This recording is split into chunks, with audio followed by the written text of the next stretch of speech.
Bonjour, on va faire un petit tuto sur le travail de la noix de coco, comment les préparer pour que ça soit galère, pour pouvoir l'intégrer dans son alimentation facilement et au quotidien. La sélection de la noix, on va s'assurer que quand on la secoue, on entende de l'eau à l'intérieur. Ça veut dire qu'il y a beaucoup de chances qu'elle soit bonne. Ça peut arriver qu'elle soit quand même pas bonne, mais en général, c'est qu'elle est bonne. On va s'assurer qu'ici, ça soit dur, ou que ça soit, en tout cas, si on peut enfoncer le doigt jusqu'au fond, il y a des chances que les bestioles soient déjà arrivées jusqu'à la coco, ou que la coco elle ait commencé à pourrir à l'intérieur. Ça peut arriver aussi que les cocos elles aient commencé à germer et qu'on n'entende plus l'eau à l'intérieur et qu'elles soient bonnes quand même, voire même qu'elles aient commencé comme ça. Ça c'est vraiment la taille maximum à laquelle on va pouvoir avoir quelque chose à manger dedans. Après ça s'amenuise, il y a un gros germe, mais la couche de chair se rétrécit. À l'intérieur, ça se présente comme ça. Il y a la noix qui arrive à peu près aux 3/4 en haut. Là, c'est l'endroit où je vous montrais où il y a le germe qui va sortir, et ça c'est le bas. On va piquer, on va venir la débourrer au pic. On va venir piquer la coco de manière à ce que le pic arrive à peu près sur le dôme en haut là. Pas ici, un peu plus bas. Ça va venir toucher là et le pic il va rentrer comme ça, il va passer là. Et ensuite on va venir décoller la fibre. Je l'enfonce, soit j'y vais comme ça, soit je positionne bien et je viens la caler. Quand j'ai à peu près 5 cm, si je prends trop, ça va être trop difficile à décrocher. Si je prends pas assez, ça va mal décrocher. À peu près 5 cm. Je mets une main en sécurité. Là, si ça tombe, je me tiens. Je mets une main dessus comme ça.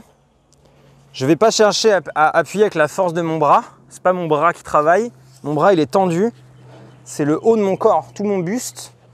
Et le poids de mon corps, je peux baisser les genoux pour m'aider. Qui vient s'appuyer dessus. Hop. Tu vois ? Et là, avec le poids du corps, tu as beaucoup de force. Si tu as bien piqué comme il faut, ça va bien. Si ça pinaille, tu peux essayer de jongler, trouver un endroit différent. On va continuer à piquer, voilà, à peu près ici. On va prendre des languettes de 5 cm. Poids du corps.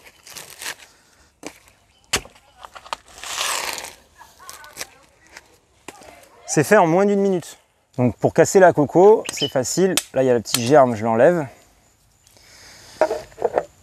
On peut faire un peu propre si on veut. Hop. On a ici, là où il y a le germe qui sort, et ici les deux yeux. Ça fait des petites paupières un peu. Des fois, on ne voit pas le germe parce qu'elle n'est pas encore germée. Et au-dessus, on a une arête ici. On voit dans la structure de la noix, c'est ici le point le plus fragile. On va venir taper au milieu avec le côté non tranchant du sabre. Et un petit coup sec. Et là, elle se fend, tu vois, là, c'est fendu. Tu mets au-dessus du bac pour récupérer l'eau parce que c'est super bon. Hop. Tu viens ouvrir, comme ça, tu ne perds pas d'eau. Et après, si elle est pas assez cassée, tu peux remettre un coup. Et on a la coco qui est ouverte. On a la coco qui est comme ça. On ne va pas venir gratter que d'un côté ou directement dans le fond. On va d'abord faire le tour un peu extérieur. Sinon, on va créer des différences de relief qui vont être pénibles pour gratter toute la coco et ça va être galère. Et donc, on a la main comme ça et on vient juste gratter la coco.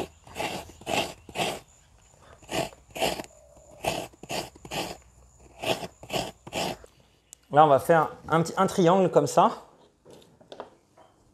On va enlever le premier carré. Des fois, il faut un peu venir l'enlever. Une fois qu'on a enlevé le premier, je ne sais pas si ma main elle cache, mais on vient faire une languette comme ça et on vient tirer le couteau vers soi. Facile. Hop, hop, hop, hop, hop, hop, hop. Hop, hop, hop, hop, hop. Et là,